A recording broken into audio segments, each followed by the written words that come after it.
Electronic మీడియాలో వస్తున్న వార్తల్ని చూస్తే బెలూచి లిబరల్ ఆర్మీ బెలూచిస్తాన్కు స్వతంత్రం సాధించిందని భావించవచ్చు. అసలు ఈ బెలూచిస్తాన్ ఏంటి, దీని కథ ఏంటి అన్నది బ్రీఫ్గా మనం చూద్దాం. నిజంగా స్వతంత్రం సాధిస్తే అది సర్వైవ్ అయ్యే ఛాన్స్ ఎంత ఉందన్నది కూడా మనం చూద్దాం.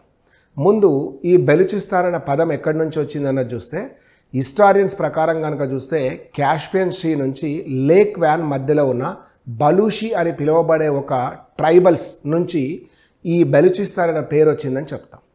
ముఖ్యంగా ఇక్కడ క్వెట్టా అనే రాజధాని కలిగి ఉండి ఖాన్ ఆఫ్ కిలాత్ అని పిలువబడే రాజు నుంచి 1948 మార్చి మాసంలో పాకిస్తాన్ బలవంతంగానే దీన్ని యాక్సెస్ చేసుకున్నదని చెప్పొచ్చు.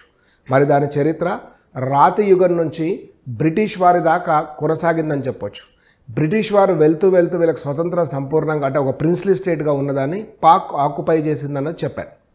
అదేవిధంగా చూస్తే ఇక్కడ నదులకు కొదవలేదు. ఇంగ్లీష్, అదేవిధంగా మనకు జోబ్, దాంతోపాటుగా మనకు గోమాల్ అనే నదులు ఉన్నాయి. గోమాల్ అనేది మనకు వేదకాలంలో కూడా మనకు కనిపిస్తూనే ఉంటుంది. ఈ నదుల ఆధారంగా ఇక్కడ పండుతున్న ప్రధాన పంటలు చూస్తే దీన్ని పాకిస్తాన్ ఫ్రూట్ బాస్కెట్ అంటాం.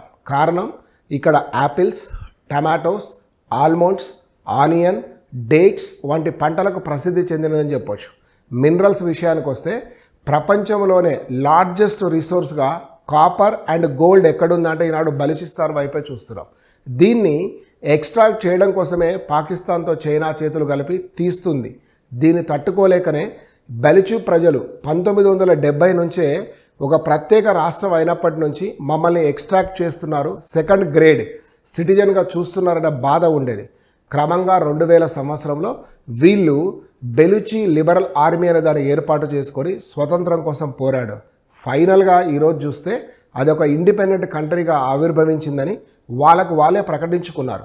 సో ఇక్కడున్న రిసోర్సెస్, నదులు, పంటలు, ఇక్కడ జనాభాను కనుక మనం చూస్తే 98% ముస్లిమ్స్ కనిపిస్తారు. ఇందులో మోర్ దెన్ 80% ఎవరున్నారు అంటే సున్నీ ఉన్నారు, మిగతా వారు షియా అహ్మదియాలు ఉంటారు.